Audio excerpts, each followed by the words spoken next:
2026లో తమిళనాడు ఎన్నికలు జరిగినాయి. అన్నామలైని పక్కన పెట్టి బీజేపీ ఎలక్షన్స్‌కి వెళ్ళింది. అదే సందర్భంలో భారతీయ జనతా పార్టీ ఒక్క సీటుకి పరిమితమైంది. దాన్ని నమ్ముకున్న ఏఐఏడీఎంకే కూటమి దెబ్బతింది. ఏఐఏడీఎంకే కూటమిని నమ్ముకున్న బీజేపీ దెబ్బతింది. డీఎంకే అధికారాన్ని కోల్పోయింది. టీవీకే అధికారంలోకి వచ్చింది. ఇక్కడ అన్నామలై పార్టీకి రాజీనామా చేసి బయటికెళ్ళాడు. బీజేపీ వాళ్ళు వద్దన్నారు కాబట్టి ఇప్పటిదాకా ఆగాను. అయిపోయింది. ఇక నేను వెళ్తున్నాను. నేను ఓ పార్టీ పెట్టుకుంటానని చెప్పాడు. వీ ది లీడర్స్ అనే ఓ ఫౌండేషన్ పెట్టి ఇప్పటికే పలు ప్రాంతాల్లో తిరుగుతున్నాడు. తాజాగా కోయంబత్తూరు జిల్లా పొల్లాచ్చిలో ఫౌండేషన్ మొదటి మహానాడులో ప్రసంగిస్తూ నేను హిందువుని, కానీ బయటికి వెళ్ళేటప్పుడు నా కులం మతాలు ఇంట్లోనే ఉంచి తాళం వేస్తా. ప్రతిసారి మతాన్ని ప్రదర్శించుకోవాల్సిన అవసరం లేదు. నిజమైన హిందూ అందరినీ సమానంగా చూస్తాడు.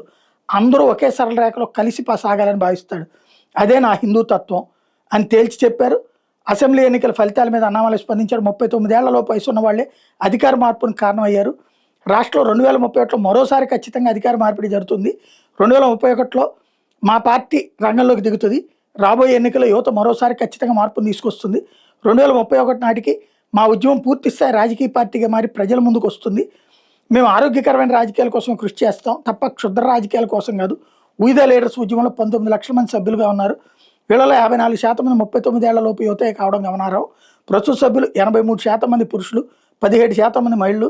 ఈ మహిళా భాగస్వామ్యం త్వరలోనే 50% పెంచడమే లక్ష్యంగా చేసుకుంటామని చెప్పేసి అన్నామలై ప్రకటించారు. తద్వారా హిందుత్వ ఎజెండాతో ఎన్నికలకు వెళ్తాను నెక్స్ట్ ఎలక్షన్స్కి అన్నటువంటిది అన్నామలై చెప్తోంది.